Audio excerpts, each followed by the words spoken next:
It has been 7 days now since Ukrainian President Volodymyr Zelensky took the bold decision to take his troops over the Russian border and into the region of Kursk. Nearly a week on, there are still a lot of questions that haven't been answered about why this decision was taken when it was and what the main goal of this incursion onto Russian territory actually is. I am Lisa Haseldine and you are watching Spectator TV. Joining me today to discuss Ukraine's strategy and what this means for any upcoming peace deal are the Spectator writers Svitlana Morenets and Owen Matthews. So, Svitlana, Ukraine's incursion onto Russian soil into the Kursk region has entered its 7th day. So I was just wondering, would you be able to give us some updates as to the latest that's going on the ground? Ukrainian forces have advanced about 30 kilometers deep into the Kursk region, but their advances have slowed down because Russia brought some reinforcements. And now the question is if Ukrainian forces will be able to keep continuing in that pace that they were doing before. But also Ukrainian troops have started to dig in and build fortifications, which means that they want to stay in the region and keep those positions that they captured so far. Ukrainian command hasn't commented anything on that yet. They give rather hints than direct answers, because they try to keep everything in secret. Mainly because of that, this attack was so successful because it caught the Kremlin off guard. So they try to keep the main objectives of the assault in secret too. So we just have to guess what is their next step will be.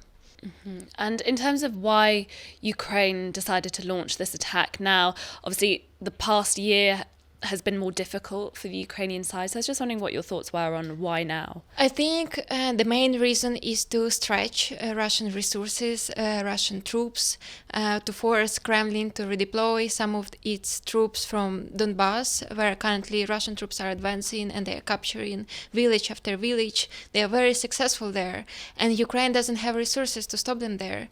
So Kyiv had to make a bit unpopular move to redeploy some of the elite units from Donetsk to go into the Kursk offensive.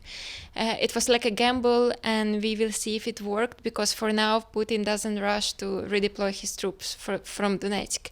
Mainly right now these are like Chechen units and fresh conscripts and border guards who are trying to stop Ukrainian advances in Kursk region. But also there could be other reasons. For example, if we think about upcoming negotiations, sooner or later they will happen. Ukraine needs some advantage. Ukraine needs something to exchange with Russia, for example, to return some lands. And if they hold a significant amount of Kursk region, then they could exchange it, for example, for part of Zaporizhia region or something else. Also, there were talks about that Ukraine could capture the Kursk nuclear power plant and exchange it for Zaporizhia nuclear power plant, which is occupied by Russian forces. But for now, it doesn't seem that Ukrainian troops will be capable of capturing it because it's a well-defended object. So maybe they have other objects in mind. Mm-hmm. And it's interesting that you mention this swap of the power plants, because news broke overnight that the Zaporizhia power plant was on fire overnight. Yes, but it was more like staged because Russian troops were allegedly burning tires there, and that's why there was like big dark smoke, but the radiation levels were normal. It's just a part of Russian nuclear blackmail, and they said that Ukraine is escalating the thing and the West should condemn Ukrainian invasion into Russia, but we are not the ones who started it first. You don't think it's something that Ukraine will pay particular attention to, in the sense that this blackmail in inverted commas will have influence on how Ukraine decides to proceed? Ukraine can't do anything about Zaporizhia power plant because it has been under Russian control for over 2 years. So they can't do anything. They have just tried to proceed in the Kursk region. And Owen, of course, the other side of this is the fact that it's the first time really in this conflict that there has been a major Ukrainian incursion onto Russian soil. So I was just wondering, could you tell us a little bit about how this is playing out on the Russian side, how Putin is reacting to this, and how Russian authorities are basically communicating with citizens on the ground. Well, it's not just the first time in this conflict. It's the first time since 1941 that foreign army has entered Russian soil. So it is actually enormously significant symbolically, even if the incursion actually is not very large in terms of territory or forces committed. The question about the Russian response is needs to be divided up into different sort of bits, because the most surprising thing is what the official state-controlled media has been communicating, and that's perhaps the most significant indicator that the government, the state, was completely taken unawares by this incursion, and the extent to which the Kursk incursion, whatever you like to call it, has actually been covered by the mainstream media. Let's say Kommersant, who's just a major Russian daily, has had like massive reporting on it. And actually, my friend Alexander Chernykh is one of the Kommersant correspondents. He's in Kursk. He's been quoting lots of people on the ground saying, where are our forces? Where is our air defense? We've been, completely let down by the government. And, these are things that are being said in mainstream Russian Kremlin-backed newspapers. And the television channels are also full of discussions about this and full of criticism. But what that doesn't necessarily mean that it's criticism of Putin. It's criticism, once again, of sort of Putin's lieutenants. And this is a pattern that goes back right to the beginning of the war, and indeed perhaps to the beginning of the history of Russian media, is the idea of the good Tsar and the bad lieutenants, or the bad advisors. It was the local frontline units that were to blame. It was the local authorities. And to the deeper question about what Russian people actually think about this, that part is very hard to assess, because there is a section of social media that has been very shrill and very alarmist about this. It's not really clear the extent to which this is representative, but I must say that actually the general tenet of both the television and media coverage and of the social media commentary is not Putin has failed to protect us, we need to give up and roll over and bring this war to an end. It is, we need to mess up those Ukrainians, we need to escalate, our country has been invaded, kid gloves are off. And most crucially of all of the narratives do not consider that it's Ukraine that has invaded them. Everyone, from the official sources to the sort of chattering classes, assume this is literally a NATO-planned attack executed by NATO proxies, and that Russia has been attacked by NATO, and it's time to consider escalation. Mm-hmm. And so do you think there is a risk of escalation then, if this perhaps doesn't go to plan as Ukraine envisaged, or that simply Russia decides to pull the trigger? Well, it's hard to know what escalation actually means, because the only thing that the Kremlin propagandists constantly chatter about and saber rattle about is, nuking the West using nukes, and that's sort of the fundamentally empty threat, because I think the idea of actually using a battlefield tactical nuclear weapon is catastrophic for Russia. So exactly what that escalation really means is not clear.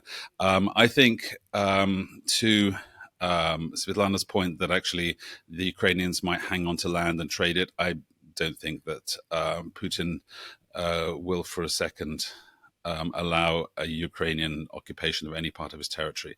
And we have to bear in mind that the resources that Putin can bring to bear, even though they're slow off the ground, no one expected this to last as long as it has. But sooner or later, the conventional forces at the disposal of Russia are far, far, far greater than those at Ukraine's disposal. And the idea of Ukraine hanging on to significant chunks of territory, much less an actual atomic power plant, I think are too optimistic and unrealistic. But On the other hand, it's true that the Ukrainians have actually struck an amazingly clever blow in the sense that they've kind of changed the narrative of the war, that Putin's regime can be attacked, that Russia itself can be attacked, and that has changed. We'll see how long that lasts for, but at least in the short term, it's changed the narrative of inexorable Russian advance and Ukrainian loss. I would like to add to that the morale in Ukraine was boosted significantly after this attack, both among soldiers and civilians, because for months it seemed that the front line was moving only towards west, that Russia just kept capturing land and Ukraine couldn't do anything about it.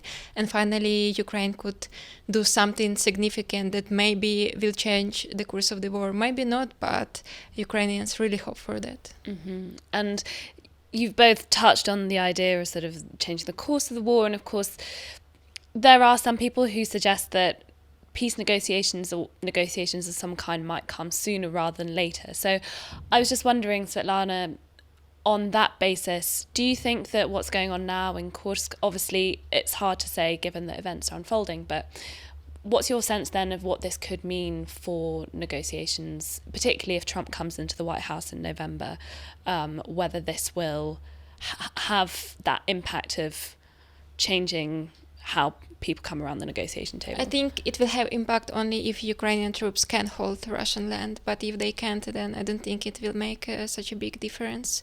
For now, even if they can't hold land, Russia will need to bring troops to push them out from there, and it will mean that they will lose tanks, they will lose infantry, and it is what Ukraine needs right now to make Russian army weaker. So at least that will be very helpful. Sorry to interrupt the show, but if you enjoy what we do here at Spectator TV, then why not subscribe to the magazine as well? If you subscribe today, you get 12 weeks for just £12, plus a free £20 John Lewis and Waitrose gift card. You can sign up at spectator.co.uk/TV offer. I think there's essentially no difference between the deal that Trump will do and the deal that Harris will do, because I think it's very clear that the last tranche of US aid, with the 60 billion tranche that was delayed by 6 months, was the last tranche. That even with the Democrat in the White House, there's not going to be a open spigot for the Ukrainian war effort. So in that sense, the war is over. It's over, in terms of Ukraine being able to actually use significant quantities of Western material to make a major difference on the battlefield. So now the major question is, when the ceasefire is negotiated, Putin very probably wants a kind of a Yalta-style carve-up of Europe, and he's not going to get that. But I think the basic shape of the end of the war is that an armistice, a ceasefire, a de facto partition of Ukraine along the line of control, wherever it may be at that point. It'll probably be this winter, plus security guarantees for Ukraine short of full NATO membership. And despite the massive difference in approach between Trump and Biden and Harris over Ukraine aid, I think the bottom line is that actually the United States and Europe are very keen to bring this conflict to an end, because not doing so while not also giving Ukraine the weapons that it needs, and Ukraine also doesn't really have the manpower that it needs, is just a recipe for more bloodshed and disaster. Well, it's interesting that you mentioned this idea of NATO membership and how that plays into the negotiations. I was just wondering, could you take us through the dilemma that's really at play, because it really does feel like that is the elephant in the room when it comes to discussing the remit of negotiations, or what that might mean for Ukraine. Well, very briefly, the current situation is that Ukraine has the worst of all possible worlds. It has basically completely empty promises from NATO that its membership is, quote unquote, inevitable, just a matter of time, that eventually Ukraine's path is towards NATO, and various other formulae. But actually, in practical terms, there is actually no path to membership for Ukraine in NATO. It can't happen for legal reasons, by the way, because no new member can have disputed borders, and no borders in the world are more disputed than Ukraine's at the moment. Secondly, because politically, I mean, are we seriously expecting unanimity to be achieved with Hungary and Turkey and even Germany, by the way, which has actually been, even going back to Merkel back in 2008 in Bucharest, she made it that Germany's position has always been very strongly against full membership of NATO for Ukraine. So you have this terrible situation whereby Ukraine gets all of the negative military and political and diplomatic consequences and hostility from Russia, because Russia is absolutely adamantly and hysterically, violently opposed to Ukraine joining NATO. Yet at the same time, NATO insists that it will join, but gives it no path to do so. So actually, you have the maximum political downside, but none of the military upside. So I think actually, in practical terms, the compromise that I think is coming down the pike, which is security guarantees for Ukraine short of NATO membership, which is the only achievable thing. There is literally no way that Ukraine can join NATO while there's still a conflict or while there's still a disputed border, then I think that actually may prove to be actually a more stable and long-term solution for Ukraine's security than full NATO membership might be. I want to add that there is a big issue about any security guarantees that Ukraine will receive, because how can Ukrainians trust them? How can they know that Russia won't invade again? Because we had security guarantees during Budapest Memorandum, during Minsk agreements, and Russia invaded again. So I don't think that Ukraine will agree to any peace deal without something that will guarantee that the war won't happen again. I think the most probable option, the best option is for Ukraine is just to build its army stronger, bigger, according to NATO standards, receive a lot of weapons from our allies. But at the same time, I think we need like assurances, but not assurances from other countries, but like really steel guarantees. But I can't imagine for now how they will look, because we can't join NATO, but at the same time we can't trust a document that says, okay, if Russia invades again, we will send you weapons again, because it just will be repeating the history again and again. On the topic of how Ukrainians are currently thinking about a peace deal, I wanted to ask you, Svitlana, because there's been a new poll by the National Democratic Institute, which has shown that 57% of Ukrainians are open to this idea of peace talks with Russia versus about 38% who aren't. So you've spent a few months in Ukraine. Does that match up with what you've heard and seen? Yes, but I think the context is very important. In the same poll, they say that about over 80% of Ukrainians, they don't agree with the idea of ceding territory to Russia on current terms. So yes, they want to talk, but they don't agree with Russian terms at the moment. And what I saw in Ukraine, that people are exhausted and they don't see the end of this war. And I talked with several dozens of soldiers at the front line, and the mood is different. Some of them are quite ready to keep going and to keep fighting, and some are very tired, but mostly not because of Russia, but of course mainly Russia is the problem, but also because they didn't have rest for over 2 years, and that's a big problem with the conscription rules in Ukraine and about the mobilization, because there are no reserves to replace them, so soldiers stay on the front line for years, and of course you can imagine how their morale is right now. And if Ukraine doesn't manage that, I mean, who will be fighting? So I wouldn't say like you see that all of the people want to negotiate or all of them don't. There are very like split opinions, and people in the rear, they know that they can't decide anything, and they say it's up to the soldiers to decide because they're the ones fighting. And for now, soldiers keep doing that. So Owen, how do you see this attack, this incursion into Kursk by the Ukrainian forces ending? I think the smartest thing that the Ukrainians can do is actually retreat in good order, while causing maximum casualties on the Ukrainians, on the Russians, as they do so, and minimizing the cost to themselves, because they're among the battalions that have been deployed to Kursk are some of the best and most highly trained in the Ukrainian army, and they're definitely needed to continue the defense of Donbas. So I think that's. I think Zelensky and Skilsky, the Ukrainian commander-in-chief, would actually should take the political and diplomatic upside and the morale upside that Svitlana talked about, and just avoid the downside which would come of actually being, being forced to lose those troops and fight a bloody retreat. So actually just making the point that we can take swathes of Russian territory more or less unopposed. We can take dozens, maybe even hundreds of Russian prisoners, and then retreat in good order. That's actually a very good solution. I think in the longer term, I think the